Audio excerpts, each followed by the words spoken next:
闺蜜很爱吃粽子，临近高考，她不仅每顿吃3-4个粽子，还不好好复习。她说只要吃了粽子就能高中。我劝她，粽子吃多了会让人变得肥胖，也会影响记忆力的，你不要吃了。她却觉得我嫉妒她，诅咒她，直到她因为每天吃粽子，造成大脑供血不足，导致记忆力下降，连本科都没考上。她用自己肥胖的身体把我挤下悬崖，面目狰狞地说：“都怪你诅咒我，你下地狱去吧。”再睁眼，我回到李艳晴问我的那一天，我笑着说：“你多吃点，我相信粽子会保佑你的。”大家好，开始今天的分享之前，希望你能给人间烟火点个订阅，我将会分享更多优质的内容。00，你看啊，每年高考前大家都吃粽子，那不就是意味着高考吗？这多好的寓意啊！我妈还不让我吃，耳边响起一道女声，我身体猛地颤抖着，呼吸逐渐急促起来，仇恨在身体中蔓延着，绞痛着。我的视线逐渐清晰，目光锁定在说话的女生身上。李艳晴，我的好闺蜜，也是上辈子害死我的凶手。没错，我重生了。李艳晴见我不说话，嘟囔着嘴巴继续说：“你有没有听我说话呀？我就喜欢吃粽子，为什么不让我吃？而且粽子肯定能保佑我高中的。”她面庞清秀，身材纤细，看上去像一朵天真白洁的花。谁都想不到，上辈子我劝说她不要过多吃粽子，她不听劝，但她在承担了后果后，责怪我没有劝她。当时的她满脸横肉，脸上泛着恶心的油光，身体肥胖到了走路缓慢的地步，和现在有着天壤之别。她把这一切都怪罪在我身上，在高考后以出去玩为借口，将我从悬崖上推了下去。上辈子她狰狞的笑脸与此刻撒娇的笑脸重合在一起，我压下心底的恨，紧握着拳头，一字一句地说：“你喜欢吃，当然要吃啊！人生短短，现在不吃，以后都不知道还有没有机会了。你吃啊，现在不吃，以后进监狱可就吃不到了。”高考前，大家都会吃粽子的，高中一定会高中的。不过，高中的这个人可不是你呢。我的目光越过李艳晴，对着李艳晴的妈妈笑着说：“阿姨，现在是我们最重要的时刻，你要满足晴晴的一切要求，才能让她好好备考。”李艳晴妈妈皱着的眉慢慢舒缓开来，笑着说：“好，阿姨都听你的。00，你也留下来吃饭啊。”她笑得和蔼可亲，仿佛和其他妈妈一样热情对待女儿的好闺蜜。可只有我知道，上辈子在我被李艳晴害死后，她隐瞒了我和李艳晴的矛盾，帮助李艳晴脱罪。我还记得李艳晴歇斯底里地吼叫着：“你下地狱去吧！”那么这辈子我要让他们下地狱。我和李艳晴高中的时候认识，我们俩趣味相同，很快就成为了形影不离的好闺蜜。她爱吃粽子，我原先不在乎，毕竟人都有自己爱吃的东西。直到临近高考，她开始不节制地吃，不仅每顿都吃粽子，而且只吃粽子，不吃别的。这肯定是不行的。学习耗费精力和体力，营养如果跟不上，肯定对身体有影响。于是我劝她，粽子吃多了会让人变得肥胖，也会影响记忆力的，你不要吃了。李艳晴却觉得我是嫉妒她，诅咒她。她和我吵了一架，最后说就算不学习，吃粽子肯定能让我高中。后来她越来越胖，记忆力越来越差，但她还是痴迷粽子，不愿意学习。她妈妈看不下去了，恳求我帮她补课，劝她不要吃粽子了。我每天都会花2小时帮她补课，可结果还是不尽如人意。她没考上本科，而我考上了重点大学。李艳晴嫉妒我，约我出去玩的时候，把我推下了悬崖。悬崖周围没有监控，而警察在李艳晴妈妈的隐瞒下，也没有发现我们之间的矛盾。于是，我的死亡被定性为意外。好在上天有眼，给我一次重来的机会，我一定会让他们付出代价。有了我和他妈妈的支持，李艳晴就开始每天吃粽子，天天吃，顿顿吃。粽子高热量，又没有丰富多样的营养，李艳晴肉眼可见的圆润起来了，双下巴在抬头低头间肉眼可见，宽松的校服逐渐勾勒出身体上的肉。李艳晴捧着粽子走在路上，边走边吃，很多人路过她时，脸上都露出嫌弃的表情，窃窃私语起来。这个女生怎么吃饭吃得像头猪啊？脸上都是油，你看她胖的也跟猪一样。你不知道她吗？我们学校出名的粽子姐，每天每顿都吃粽子，我都怀疑她家开粽子店的，太搞笑了，哈哈哈哈哈哈！李艳晴身体一顿，把身体默默藏在我身后，可我根本遮不住她。这一对比，就像竹竿后面立着油桶。有些人忍不住笑了起来。李艳晴轻声嗤笑：这群人懂什么？粽子能让我考上好大学，他们就是羡慕嫉妒我。可他脸上气急败坏的表情，又在显示着他对同学评价的在意。我笑了笑，这还不够呢。李艳晴回到教室后，李艳晴坐在自己的座位上，她身高中等，坐在第5排中间，进出都需要别人让开。恰好她今天吃的是咸口粽子，不过一会儿就口渴了。她同桌站起来，让她出去灌水，回来时又站起来，让她回来。过了10分钟，李艳晴又要出去了，这次是水喝太多了，她想上厕所。这次她同桌就不太乐意了，早自习本就半小时，进进出出让位子浪费不少时间。于是李艳晴的同桌只是往前移了一点，在身后空出一点空间。原本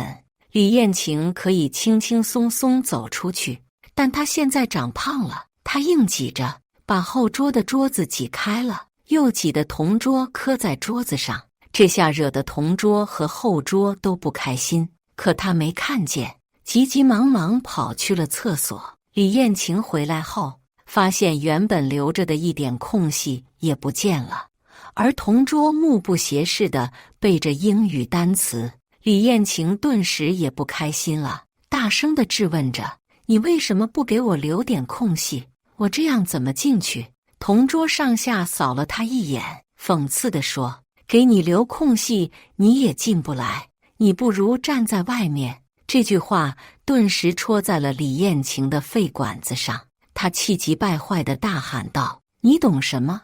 全班目光都聚集在她身上，可她像是感受不到尴尬一样。突然，班主任的声音从门前响起：李艳晴，早自习不学习，你在干什么？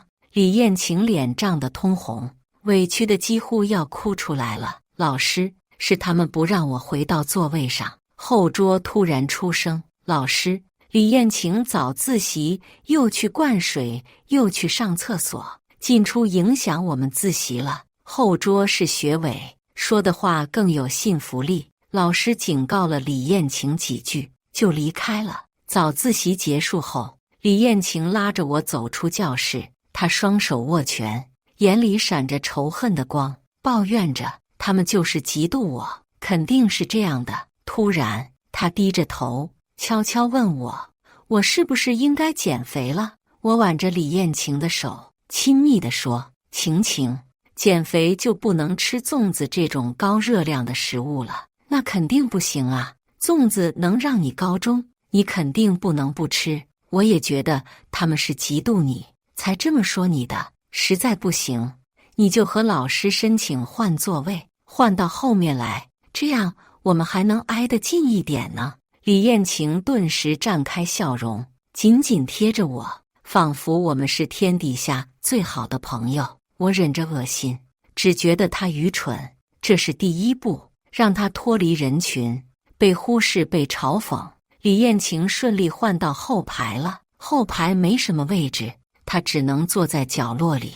她前排的同学都比她高，遮挡了她的视线。刚开始，李艳晴还会认真听课，到后来，她逐渐变得懒散，在课上不是吃粽子，就是看小说。她坚信，即使不学习，粽子也能保佑她考得好。我当然也是懒得搭理她。拥有上辈子的记忆，我知道自己薄弱的地方，也掌握了绝大部分知识。现在只需要通过不断地刷题，巩固自己的知识。有时候，李艳晴下了课找我玩，都被我回绝了。次数多了，她皱着眉质问我：“玲玲，你是不想和我当闺蜜了吗？你都不陪我玩。”我看着她生气的模样，心里嗤笑着。现在觉得我是闺蜜了，哪有闺蜜会觉得对方嫉妒自己，然后把对方害死呢？我自认为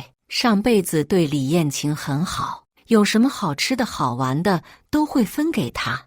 我爸妈知道她是单亲家庭，经常邀请她来我家做客，甚至到了高三最重要的时候，我每天还抽出2个小时帮她补课。那个时候10点结束晚自习，把他带回我家补习到12点，我自己还要继续复习到2点。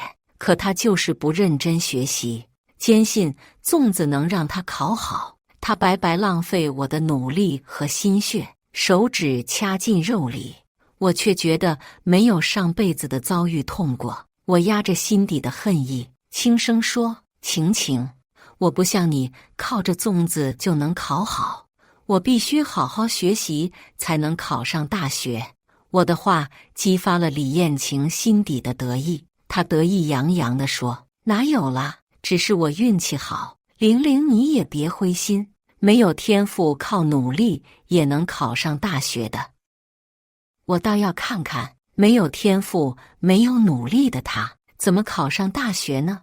二模结束后没几天，成绩就公布了。我考得很好，全市第10，而李艳晴考得一塌糊涂，比一模退步了100多分。她哭着找到我，问我怎么办。我笑着说：“没事的，多吃粽子，你一定会考得很好的。”这是第2步，让她深信不疑，粽子能保佑她考得好。李艳晴回家后，让她妈妈做了很多粽子。如果说之前她还有所顾虑，现在就是毫不节制，每顿都吃3、4个大粽子。要知道，粽子里都是糯米，顶饱又不容易消化。但李艳晴一心只想通过粽子考高分。短短半个月，李艳晴已经胖了40斤了。走在学校的路上，到处都是人对她指指点点。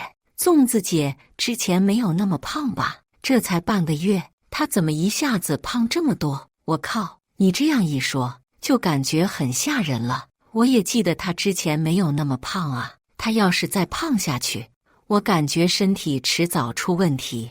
李艳晴朝着窃窃私语的人群大喊道：“你们再说一句试试！”满身肥肉配上她凶神恶煞的表情，让人觉得她很不好惹。其他人也自知理亏，纷纷散开来了。李艳晴得意洋洋地朝着我炫耀：“看吧，我说粽子是个好东西吧？他们现在都怕我了，没人敢欺负我了。”我点点头附和：“是啊，那你得多吃点。”走进教室，我发现一群人围在李艳晴原先的座位边上。仔细一看，坐在位置上的女生是谢芷蕾，她学舞蹈，前段时间参加集训，现在才回来。原先安排座位的时候，她不在，老师也没安排她的座位。现在李艳晴换到后排来，刚好给她空了一个座位。谢芷蕾很漂亮，身材纤细，周身散发的气质也和普通高中生不一样。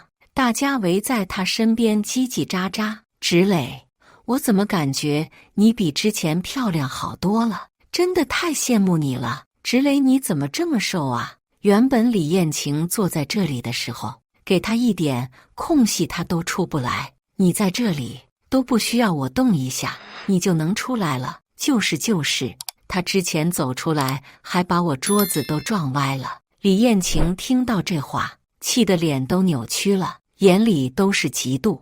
我看着眼前的一幕，若有所思。谢芷蕾很漂亮，身材纤细，周身散发的气质也和普通高中生不一样。大家围在她身边叽叽喳喳。芷蕾，我怎么感觉你比之前漂亮好多了？真的太不可思议了，我记起来了，羡慕你了。上辈子的时候，谢芷蕾最终没能顺利考上舞蹈学院，因为她的腿断了。当时我和李艳晴因为粽子产生分歧，我不再继续关注她。直到有一天，楼道里突然传来尖叫声，我跑出去看的时候，发现李艳晴坐在楼梯上，而她身下压着谢芷蕾的腿。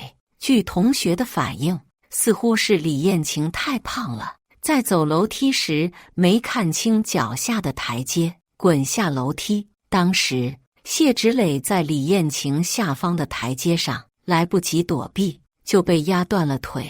这听上去是个意外，可是现在我看到李艳晴眼中的嫉妒，我想这肯定不是意外，是蓄意伤害。大家对谢芷蕾的赞美越多，就会将他们俩对比得更加厉害，李艳晴就会更加嫉妒谢芷蕾。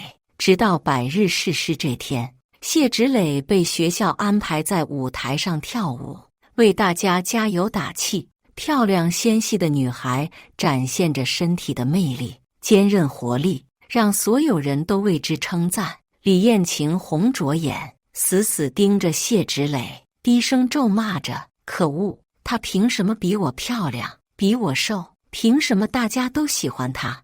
我就要让她再也没办法跳舞，让她再也没办法被人夸。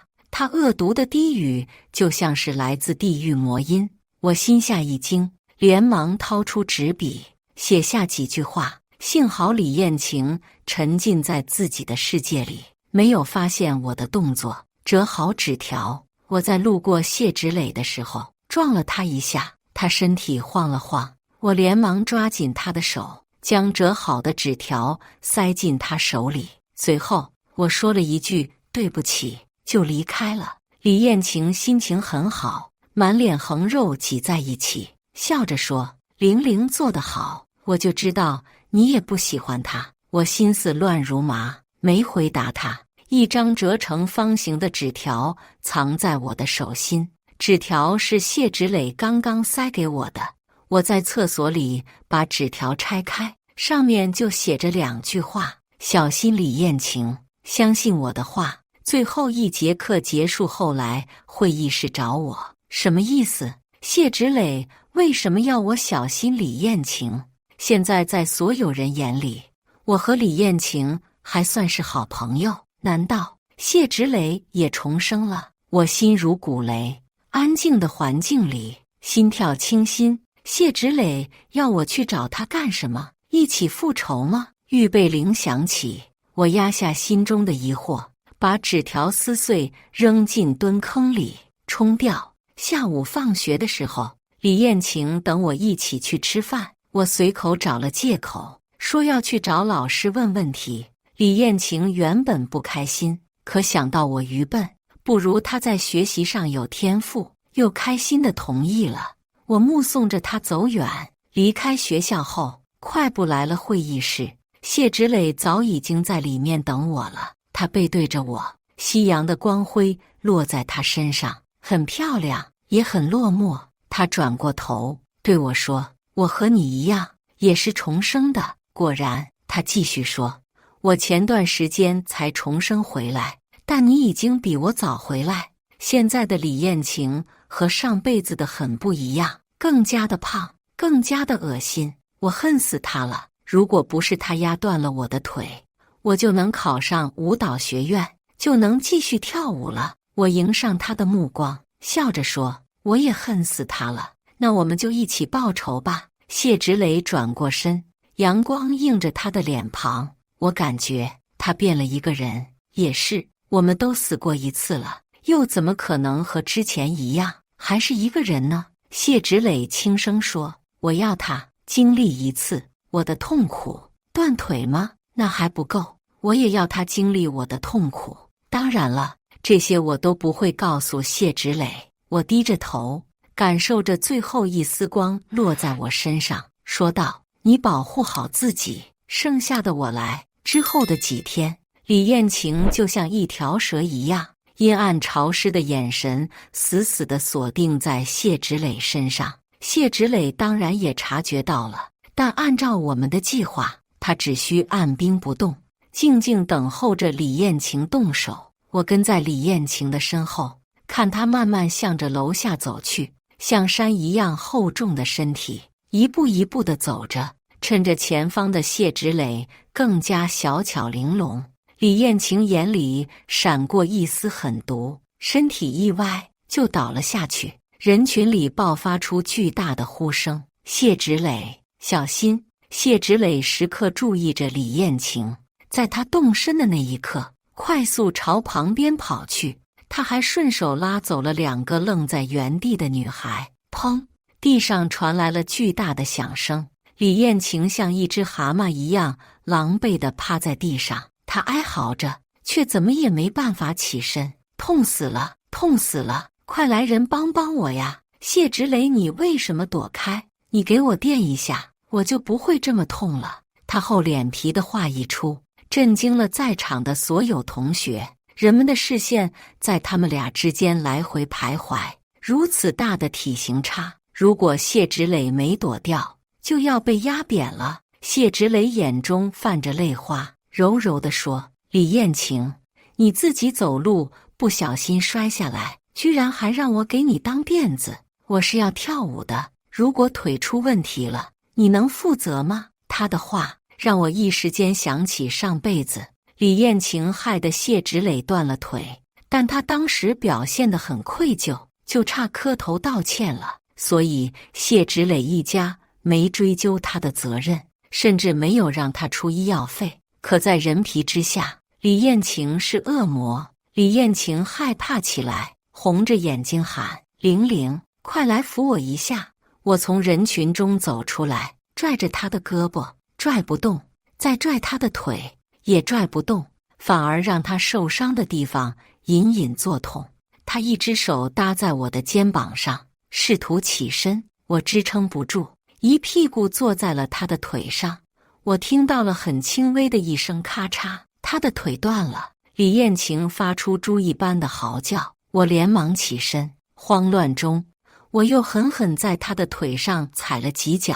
李艳晴痛得脸色惨白，牙齿紧紧咬着嘴唇，汗水不停从额头渗出来，可是没人愿意帮她。最后，我叫来了保安，3、4个保安抬着担架，把小山一样的李艳晴送到了楼下。李艳晴被确认为了骨裂，大石膏1个月，但完全恢复至少需要3个月。但她家里只有一个年迈瘦弱的妈妈，没人能背她上楼梯，所以她就只能在家里静养。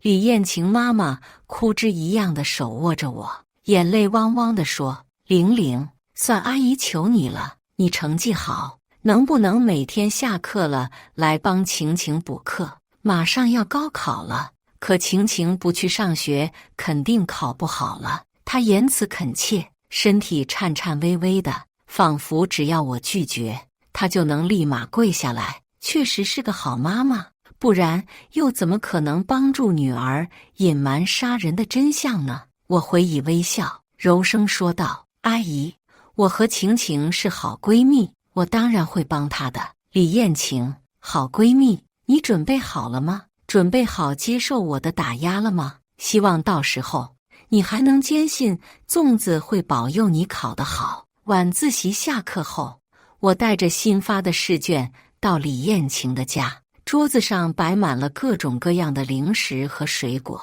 但李艳晴拿着一个粽子，边吃边含糊地说：“玲玲，快来吃顿夜宵，补习不急。”我坐下来，拿着水果吃了起来。哈密瓜汁水丰沛，味道清口，看样子挺贵的，想来是下了血本。我不急不忙地吃着水果，和李艳晴闲聊，直到时针走到了11点。我掏出试卷，让她先自己独立完成，而我则坐在她边上自己复习。到了11点半，她妈妈送我离开了。这天我什么都没教李艳晴。第二天我还是按时到了她家。一进屋，李艳晴眼里泛着泪花，难过地说：“玲玲，怎么办啊？我发现我一点都不会，什么都不会做，那我高考该怎么办呢？”我笑着把粽子送到她嘴边，安慰道：“晴晴，别担心，你多吃点粽子，高考绝对能考得很好的。你要相信你自己，你先做题，你有什么不会的再问我。”李艳晴边吃粽子边做题，过了一会儿，她指着一道题问我，我看了一眼，是最简单的函数题。果然啊，题感都是刷出来的，一天不做题，脑子就会退步一点，直到对这些知识完全陌生。就像现在的李艳晴一样，我耐心地为她讲解了一遍，看着她脸上逐渐露出疑惑的表情，我轻笑着说：“晴晴，这题这么简单，你那么厉害，肯定一听就会吧？”李艳晴咽下提问的话，扯出一个笑容，得意里带着苦涩。原先吹的牛，此刻化成回旋镖，一下又一下扎在她心头上。之后的每一天，李艳晴向我提问时，我都会耐心讲解一次，再给她戴高帽。遇到简单的问题，我说：“晴晴，这题这么简单，你听一遍肯定就会。”遇到难的题目，我又说：“晴晴，这题虽然很难，但你那么厉害，肯定也会做。”在我一次又一次的夸赞中，李艳晴逐渐迷失了自我，她变得得意洋洋，总是粗粗听一遍讲解，然后翘着腿吃粽子，一副毫不在意的模样。上辈子她更加过分，因为她妈妈的请求，我每天挤出2个小时帮她补习，不仅费心费力根据她的薄弱点寻找习题，而且我爸妈考虑到她晚上回去不安全，让她住在我家里，可她却丝毫不在意，仍然坚信粽子会保佑她考好。即使我们都对她那么好，她还是一头养不熟的白眼狼，把我害死，让我爸妈一生活在悲痛中。到高考这一天，李艳晴已经接近200斤了，这辈子在我的干预下，她肯定连大专都考不上了。真想快点到公布成绩的那天，看看她得意的躯壳一点点破碎。看着她慢慢走进考场，我回过神，拿着准考证和文具，走进了自己的考场。复习阶段，我已经针对自己的薄弱点做了专项训练。我不知道重生是否会带来蝴蝶效应，考试题是否会和上辈子一样，但我会拼尽全力。试卷下发的那一刻，我发现试题居然和上辈子一模一样。也许是老天爷不忍见我数十年的努力在李艳晴的手中毁于一旦，给了我这个重来的机会。这次我一定会把握好机会。时间在笔尖一点点流逝，转眼就过了3天，高考彻底结束了。走出学校的时候，我长舒一口气，悬在心口的大石头落下，我感到分外轻松。我和爸爸妈妈拥抱在一起，视线穿过人群，落在李艳晴身上。她放肆地笑着，脸上的肉挤在一起，看不清五官，显得很吓人。她很得意，很自负，坚信自己能考上好大学。但我知道她根本就记不住任何知识，写不出难一点的题目。高考结束，正是盛夏，爱美的女孩们都穿上了裙子。李艳晴看着我裙摆下纤细修长的双腿，脸上露出羡慕嫉妒的神情。她抬头看向我，眼里都是渴望，说道：“玲玲，我要减肥，我要穿裙子，我装作无奈，紧锁着眉头，劝诫道：“晴晴，我也想和你穿闺蜜装的裙子，可是你减肥就不能吃粽子了，你能忍受吗？而且我们还不知道成绩，你得继续吃，保持诚心，粽子才能让你高中。”李艳晴的脸色瞬间变得坚定，紧紧握着我的手。玲玲，你说的对，我还是得继续吃，等我考上好大学，我再开始减肥，肯定会有很多人喜欢我。她眼里带着痴迷的向往，她畅想着美妙的大学生活，正如上辈子我报考了自己心仪的大学，幻想着自己快乐自由的大学生活。但这一切终究成为泡影，我被李艳晴推下了悬崖。那个时候，她又为什么不为我考虑一下呢？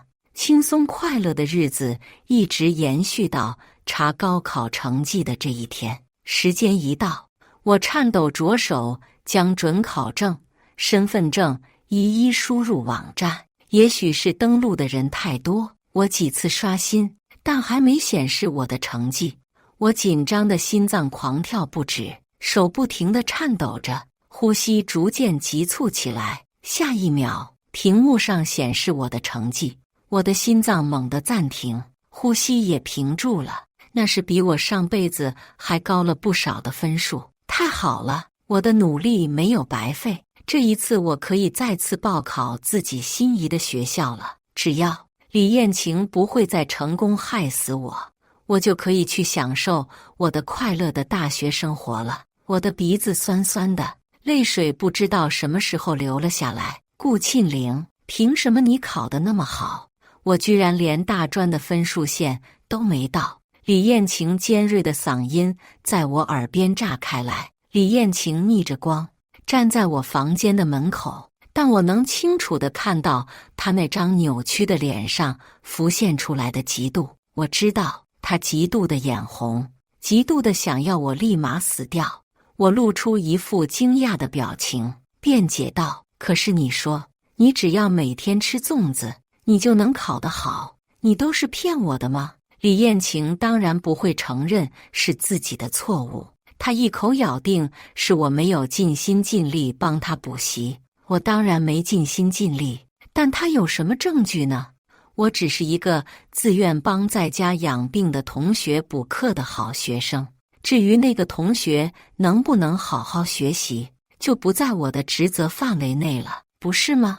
我妈一把推开李艳晴，冷着脸骂道：“李艳晴，我家玲玲用自己的休息时间帮你补习，你自己不愿意学习，还怪罪她不帮你。既然如此，那你把补习费用结一下，按照市面上1对1的费用，我家玲玲马上就是名牌大学的学生，1个小时400块不过分吧？这样算下来就是48000。”李艳晴的脸色逐渐变得惨白，她想凭借自己肥胖的身体威胁我们，但是我爸握着刀，用尖锐的刀尖对着她。李艳晴只能转头匆忙离开。我妈把我紧紧抱在怀里，语气里难掩兴奋：“宝宝，你好棒啊！妈妈就知道你可以的。”我爸也带着微笑称赞道：“宝宝，爸爸真的很为你感到骄傲。爸爸妈妈，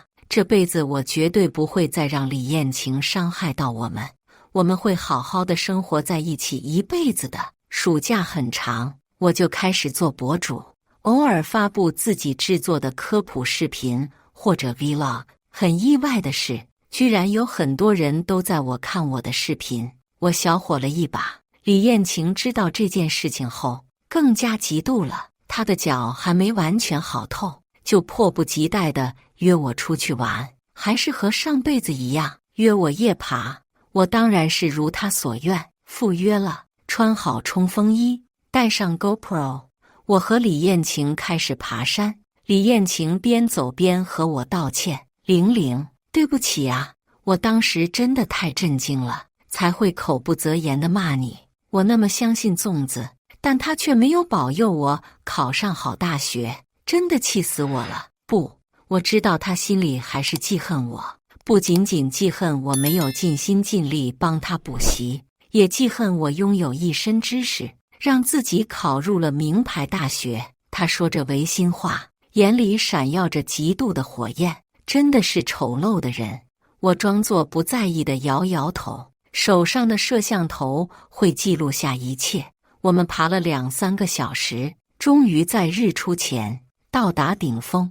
我把摄像机放在合适的位置上，转头一看，李艳晴站在悬崖边上往下看，她似乎在找合适的位置，合适到只需要轻轻一推就能让我滚落下去。太阳从远方一点点升起，金色的光瞬间洒满了神州大地，一切都焕发生机，正如我光明的未来一样。我站在山上，深呼一口气，平静住狂跳不止的心，心里倒数着3、2、1。顾庆龄，你去死吧！我转过身，露出惊恐的神色，只看见李艳晴猛地向我扑过来。在她快要触碰到我的时候，我轻轻向旁边一躲，李艳晴扑了个空，声音逐渐变得慌乱：顾庆龄，你躲什么？救命啊！下一秒钟，她肥胖的身体如同巨石一般滚落山崖，空旷的山谷间回荡着她凄厉的惨叫，久久不能消散。看得出来，山很高，山谷很深，她基本没有可能活下来了，就像上辈子的我一样。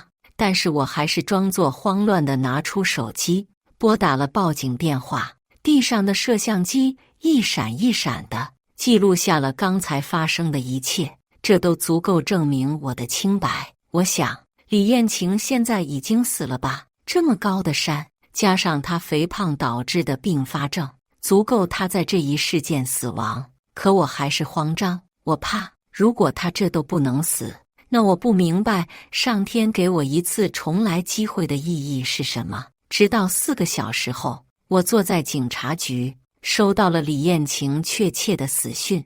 她死得很惨，身体4分5裂，红色的肉上裹挟着厚厚的脂肪，据说在场的工作人员都忍不住吐了出来。正当我接受笔录的时候，李艳晴的妈妈冲了进来，她一瞬间苍老了很多，披着散乱的头发，像一个疯子一样的嘶喊着：顾庆龄，是你把晴晴害死了，明明上辈子死的是你，这辈子怎么会是晴晴呢？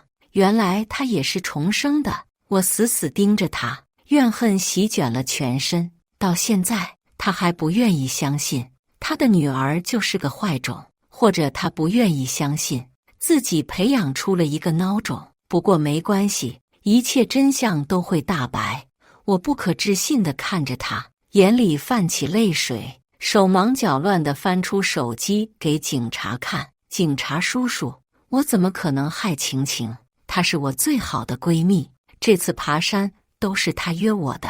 警察看完我们的聊天记录，我又从包里翻出 GoPro， 把早上录制的视频给他看。警察叔叔，如果说要害人，明明是李艳晴想害我，如果不是我躲开了，滚下悬崖的就会是我。视频重现了早上发生的事情，在场的所有人都心惊胆战，只觉得李艳晴是个恶魔。警察排除我的嫌疑，把这件事定性为意外。毕竟我帮助闺蜜复习，爬山带摄像头也只是为了拍摄，这些事实都能被证实。而李艳晴妈妈的话被大家视为一个母亲面对女儿的死亡，一时间接受不了，疯了。我路过她身边时，轻声说道：我重生了，谢芷蕾重生了，被李艳晴害过的人都重生了，但她没有重生。你知道为什么吗？因为上天都知道她是个恶魔，她就应该下地狱，才会给我们一次机会来复仇。李艳晴妈妈再也接受不了，疯狂地扯着头发，嘴里念念有词：你才该死，你才该死。她彻底疯了。一切事情尘埃落定，我终于松了一口气，感到分外轻松。眼前是落日余晖，光芒万丈，亮得刺眼。我相信我的未来会充满阳光。至此，我终于复仇成功了。感谢上天给我一次重来的机会，把我们都拉出深渊。以上就是今天分享的故事。大家有什么想说的、想吐槽的，欢迎在下方评论交流。也更希望能给人间烟火点个订阅，我将会分享更多优质的故事内容。